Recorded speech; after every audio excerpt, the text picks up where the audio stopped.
I have to do something. I have to invest. I love property investment. Commercial, it's better. It's better for me. That's a good point. You underestimate the impact of your environment later in life. The debt that you have against that commercial property, that debt's eroding due to inflation. It's positive cash flow. Just go for it. Do you find most people overcomplicate it? The loan amount won't change in the next 30 years. The rent is increasing by CPI. What sort of problem were you trying to solve with that commercial asset? Passive income.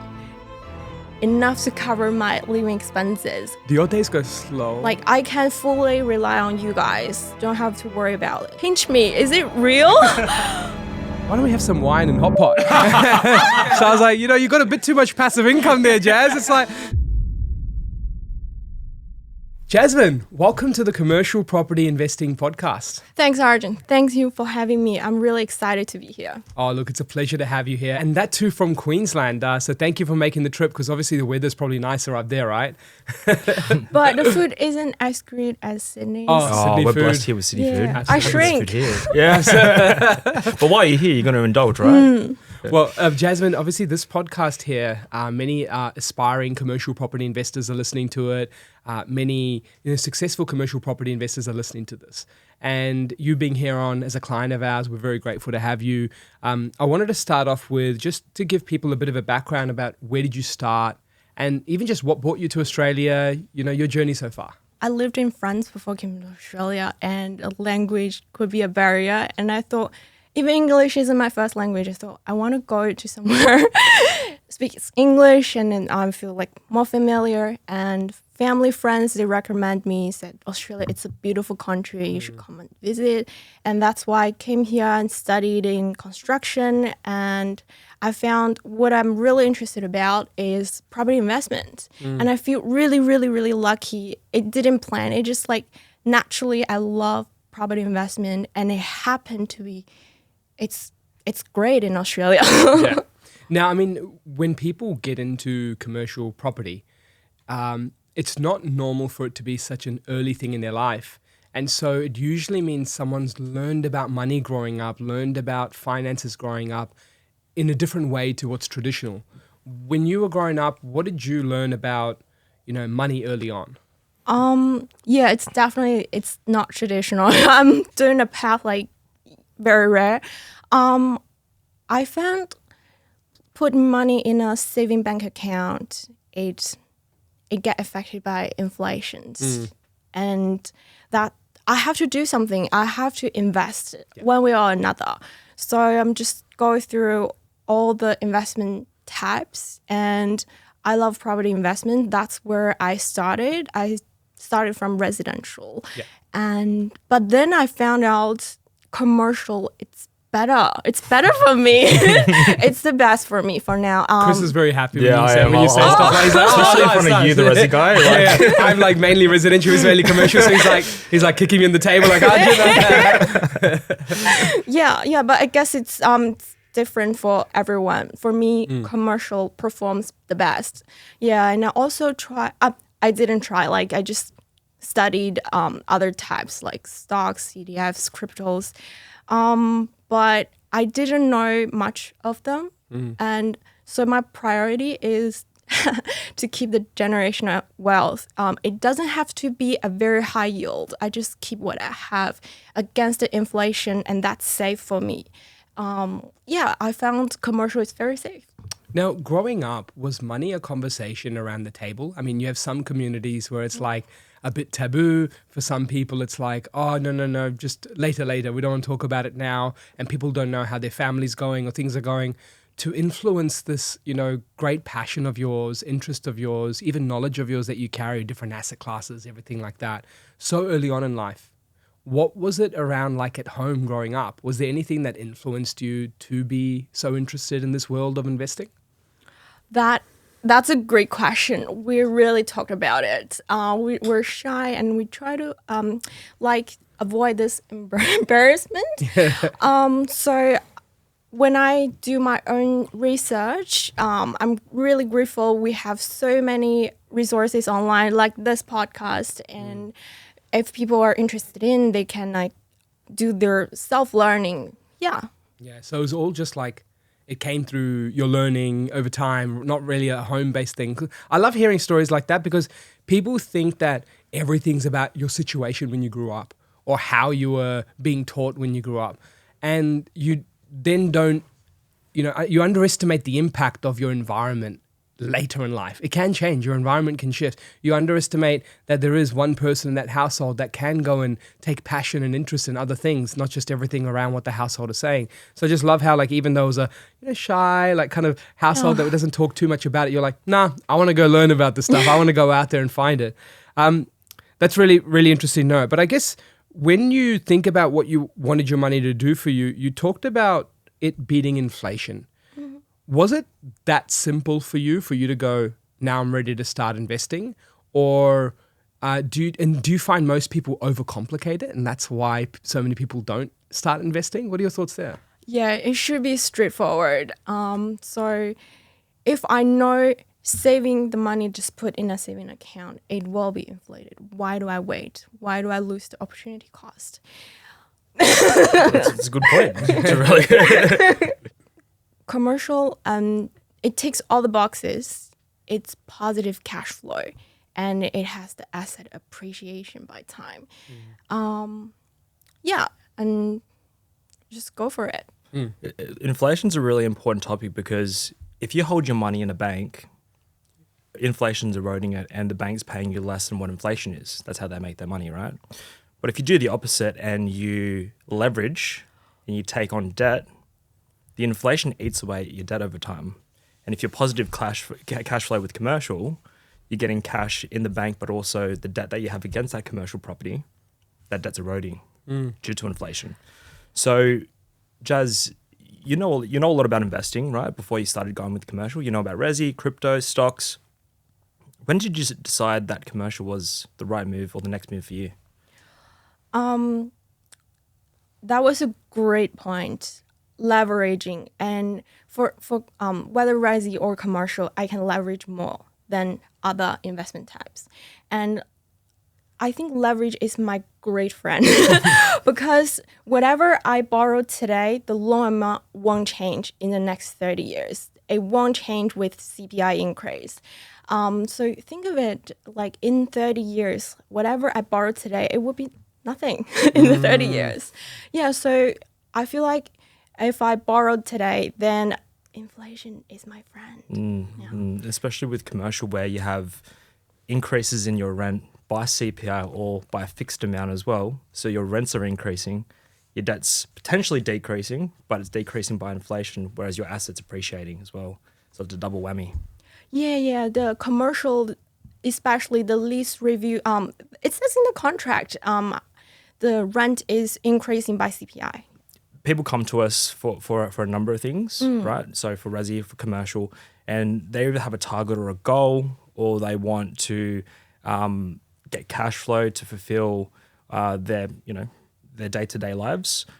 What sort of problem did you have, or what sort of problem were you trying to solve with this asset? Passive income, enough to cover my living expenses, so I don't have to work when I don't want to have to work. And it just like, I achieved it. I just pinch me. Is it real? Let's go.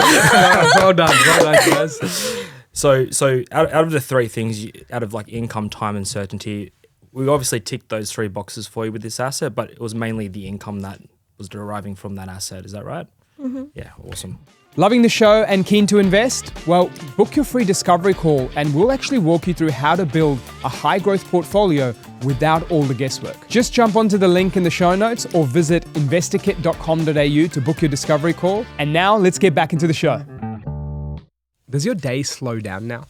Like as in because you've got the passive income from commercial property coming in now, do your days feel better? Are you like going back in a time machine? Because you know when they say as you grow older, the days go faster. Do your days go slower? That is a great question. I do have a time, like, I don't want to do anything, don't do anything much, just go to the beach and repeat. Yeah. And I get bored so easily. I get bored like in 1 month. And then I go out there and work even harder. Yeah, I can see why now. I can see the correlation between something. So before we were recording, I had water in my cup, right? And we had water across the table. And I'm like, Jazz, should we have some water? She's like, so I was like, you know, you got a bit too much passive income there, Jazz. It's keeping you calm. It's keeping you chill. It's like, you know, it's like, wait, is it the morning? No, I love it. I mean, that's what it should do. Like, that's why you chose it. Otherwise, you could have just chosen some other assets that are high growth, non-leveraged, but you wanted the income. And speaking of the income shouldn't just be yield focused alone, because when I look at this deal that we purchased, it was a 3x3 lease. It had the increases, as you mentioned. It was also an industrial tenant in terms of a vehicle operating company. So from that perspective, how important do you think it is to not be so caught up just on the yield when you're chasing passive income and actually focus on other aspects of commercial property like you have? This yield is good. It's not crazily high, but it's very safe. So it gives me the growth, and also it's very safe. I'd rather not go for the risky ones. Yeah. Yeah, that's such a good point, because people make this mistake where they go 7, 8, 9% yields. They look for the best, the shiniest market, and they think that combining that with the tenant doesn't matter. I want the numbers. I want the lease to look good. I noticed that about you on your journey is that you weren't so fixated just on yield. You're like, it's a box to tick. Yes, I want my time on the beach, but we need to have the time on the beach when you want it, not just once in a while and you have big vacancies. When it comes to working, with the team at InvestorKit, what were the things where you're like, this part of the process gave me the certainty that it's not just about the yield? So this deal, it's in a major city. So it's like blue chip area. So it's safe, and the tenant, they are national tenants. Yeah. They are big brands. I know they I'm not worried about they paying the rent. And that's the whole aspect of commercial property. It's no use buying a 7-8% net yield asset if you're going to miss rental payments or you're going to have long periods of vacancy, because the whole purpose of a commercial property is you invest the money, but you're getting the money back out of it. And investing in a big national tenant, like you said, industrial, easily lettable, can let to pretty much any business that requires warehouse space. That's going to give you that, certainty that the deal is going to be good, and you're going to get that income in, and you're going to enjoy a hot pot on the beach. Hot pot on the beach is a new one, man. I haven't seen that one. But, I don't want to make a comparison to gambling, but I feel like people do gamble a lot with commercial. Like when I think of the roulette table and you think of the single number, if you're trying to put them in a single number, you're going to miss a lot before you land it. 100%. Right? And that's those high yield deals. Yeah, you get the big, return. I can't remember if it's 34-1 or 32-1 on the one. 30. We shouldn't know this. I'm glad that we don't know this, right? Because if we know this, we know gambling too much, right? But the main thing is that's like those high yield investments, like extremely high yield. You're hoping for this home run and get it out the park. Where if you have the outside thirds, the black and red, the odd or even, yeah, sure, they're lower returns, but they happen statistically more often. And that's the thing where it's like you want that holistic deal review where you're like, I don't want the odds to be so low for me to have success that I'm just relying on this yield to carry me through. I do want to make sure that there is some more stability or a higher percentages in my favor of rent coming through, which is why it was so important. And I appreciated when you're making your decision, you didn't just think about that. Because we often see a mistake where clients often just focus on the yield and they just look away from everything else, not realizing that, okay, that might be a 5% yield or a 5.5, whatever the number is. But it could be missing this element of cash flow, but it's getting this element of holistic safety and risk. So wanted to make sure that's important to know. Yeah, no, that's a good point, Aj. So during the process, Jasmine, obviously we have a process before we present your property, and we have to get a level of comfortability from you to proceed with exchanging on the deal. So for you to sign the contract essentially and sign the dotted line, what made you feel comfortable before you actually put your name on the dotted line and sign that contract? Yes, I found working with you, it's like I'm feeling protected, very secure. It's just a whole team helping me, and any questions I get answered. What inspired you to build a team versus go alone? so many people choose to invest alone, and then there's the few that build teams around themselves. Building a team isn't cheap, but it's clearly something you value. Why do you value it so much? It's definitely not something I can do it alone. I can't do due diligence alone. And if I scroll the app myself, can I say the name? Yeah. Real commercial. They don't put price on it. How do I know? I need a team. Yeah. Yeah, 100%. Yeah, exactly. We have to do a due diligence process, do comps analysis, make sure that we get the pricing right. And that gives you the certainty to sign the dotted line because you know you're getting the asset for market value, right? You're not paying above market for the property, or well, at least with us, you don't anyway. Was there a moment where you thought, like, am I actually doing this? Like, did any fear show up in your mind, or? Not really. I would say not really. So before I came to you, I do feel fears to do it alone. What if I get a wrong asset? So many questions. But once I'm with you, I trust the team. It just, I don't easily trust everyone, but InvestorKit earned my trust. And then that's where I know I can fully rely on you guys. Don't have to worry about it. Yeah. I think you trust us. If there's other people who are out there thinking of commercial, Jazz, and they're going through that, like you go back in time to your first commercial purchase with us, what advice do you have for them so they can make the best decision, but they can also feel comfortable about the decision? So I would recommend all young people, whether they are already decided into commercial property or not, please learn about this investment type. Please learn about commercial property, because back in the days, I wasn't familiar with commercial. Like, what does that do with me? I can see homes every day, but I don't dress like this and go to the warehouses like to see properties. Time to get the visor jacket, the hard hat, the helmet, the glasses. We're good to go. So I wasn't familiar with it, but that's investment. Investment is investment. It's not what I go to every day. It's like all the numbers tick and I go for it. And correct me if I'm wrong, what you're saying to people is like, yeah, you have familiarity with residential. But as people are making these commercial decisions, like the numbers say it, there's like $12 trillion worth of residential in Australia, but there's only like $2 trillion worth of commercial. So there's automatically a 6 times less chance for you to see it just in value. And then imagine all the listings that don't show the price, that frustrate people. Like you said before, people don't want to go and figure it out because now it's like not just one step to look at it. It's like step to look at it, step to diligence, step to call, and then people put in the too hard basket. But then equipping yourself with a team means it's no longer in the hard basket. It can become in the easy basket. So you don't have to, go things the hard way. So I totally get where you're coming from. It's like where it's not familiar, you need to start making it familiar. And the fastest way to do that is with the team around you, right? Jasmine, when it comes to commercial property investing, what are some of your goals ahead? I mean, you've had a taste of it now. You've got it in the portfolio. What sort of goals do you have ahead with commercial property when it comes to, collaboration with us or just like how it fits your long-term goals? I'm just really grateful and really lucky I achieved my goal on the first deal. Just one deal and I achieve it. Yeah. And I'm exploring my boundaries and I'm doing pre-medicine studying. I'm studying valuation. Yeah. See how much very cool. impact on people. That's awesome, Jazz. Yeah. So if I have the budget, I would totally repeat what I do because I already found this is the best performance for me, and just repeat it. Do it kind of all in. So what you're saying is don't try and reinvent everything.